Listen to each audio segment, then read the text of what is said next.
Well, happy Thursday morning, everyone, and welcome back to Morning Musings. My name is Don K. Preston. I am the president of Preterist Research Institute of Ardmore, Oklahoma, and we are looking at the resurrection in 1 Corinthians 15. I have spent 7 lessons so far setting before you one of the most critical, one of the most foundational tenets and facts for the proper interpretation of 1 Corinthians 15. And that is that no matter what else we might think about it, if we do not bring our understanding of 1 Corinthians 15 into line, into harmony with the fact that the resurrection of 1 Corinthians 15 was Paul's iteration, Paul's teaching about the fulfillment of God's Old Covenant promises made to Old Covenant Israel. Now, I've shared with you that Israel's hope was the one eschatological hope. It summed up, it assimilated, it conflated, it subsumed. Whatever word you wish to use. Pardon me. The hope of Adam, which was brought forward and incorporated into, and was in fact the hope of Abraham, which was carried forward, subsumed, conflated with, and became the hope of Israel. There is no dichotomy, and this is absolutely critical. I've shared with you how in numerous formal debates, my amillennial and my postmillennial opponents have said openly in written form, their eschatological hope is not based upon, not taken from God's Old Covenant promises made to Old Covenant Israel. They have said it's Adamic or it is Abrahamic. False, folks, that is an absolutely false doctrine. It is a false dichotomy. Abraham did not have a hope, an eschatological hope, different from Israel. Adam did not have an eschatological resurrection hope different from 1 Corinthians 15, or the hope of Israel. Now, with all of that said, all right, and I realize that's repetitious, but the best way that we learn is repetition, repetition, repetition.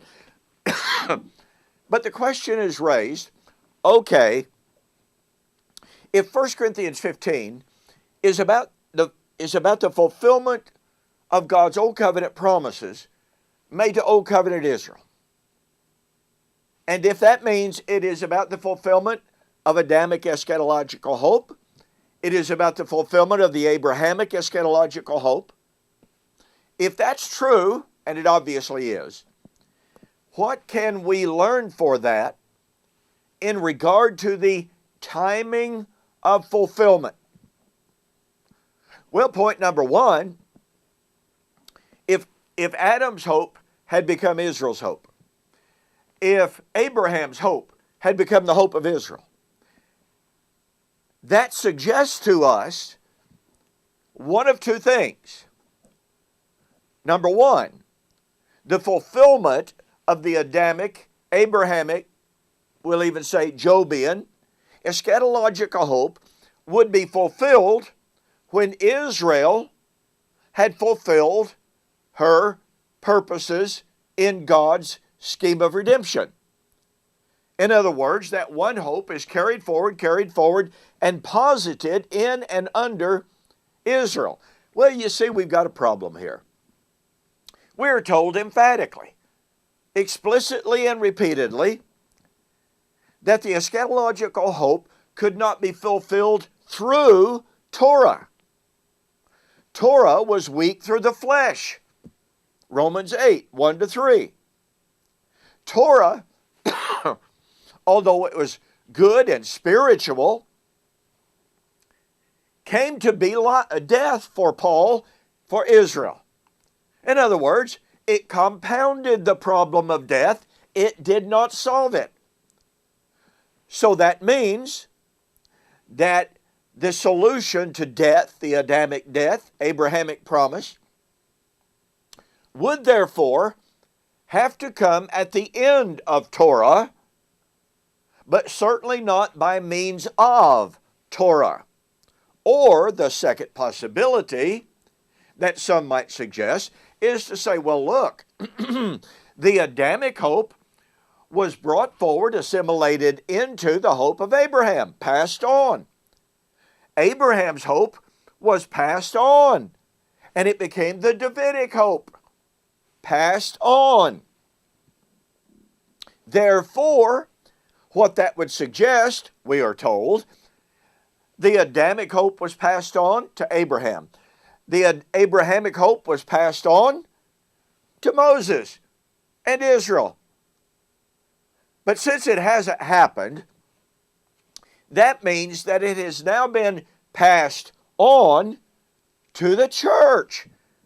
So we have just a continuous line of unfulfilled hope. We have a continuous line, pardon me, of the singular one hope being assimilated into, subsumed under one system after another without fulfillment. And so we are told, we are now waiting for the end of the Christian age and the end of time for the fulfillment of that one singular Adamic, Abrahamic, Davidic, Jobian, and Mosaic one hope that will be fulfilled at the end of time. Unfortunately for the futurist, there is not one syllable of Scripture to support that doctrine. Number one, the Bible never talks about the end of time. That is a theological invention that completely ignores the nature of Hebraic apocalyptic language that the New Testament and the Old Testament writers clearly used. Secondly, it overlooks the fact that the biblical writers tell us this about Adam and Abraham and David and their eschatological hope. Here's what I mean. Abraham saw his hope of the resurrection, the new heaven, and the new earth. What was he told about it? What did he know about it? Well, look at Hebrews chapter 11, verse 13 and following. These, that's Abraham, Isaac, Jacob, etc., these all died in faith, not having received the promises. Now watch this. You got to catch the power of this. But having seen them far off, were assured of them, embraced them, and confessed that they were strangers and pilgrims on the earth. Okay, Abraham, Isaac, and Jacob were told that the fulfillment of their resurrection hope, which was the Adamic resurrection hope, was not for their day, it was far off. Oh, but wait. Jesus said of Abraham and of Abraham's hope, Abraham longed to see my day, and he saw it and was glad. Not near in Abraham's day, near in Peter's day. By the way, what did Balaam say? Numbers 24, 17 and 19. Speaking of the coming of Messiah, I see him, but he's not near. I see him, but he's not nigh.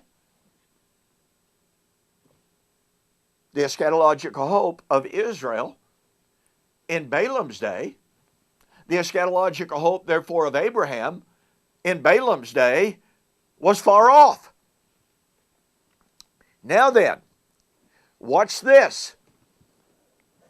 In 1 Peter chapter 1, the writer speaks of the coming eternal inheritance, incorruptible, undefiled, that fades not away, the salvation of the soul, which they were at that time receiving. 1 Peter chapter 1, verse 9, present active indicative.